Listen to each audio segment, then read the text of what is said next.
ridiculous.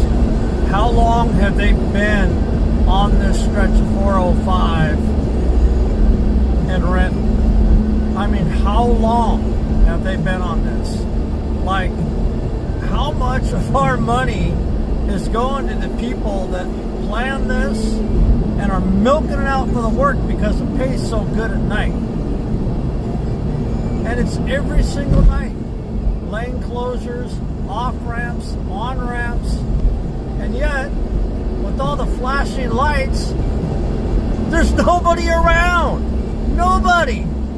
Nobody out working. Nobody doing anything. Like they're just sitting in their freaking rigs, having a late night snack, and who knows, maybe a couple of beers to boot, right? Oh God, there we go. They just threw it going down.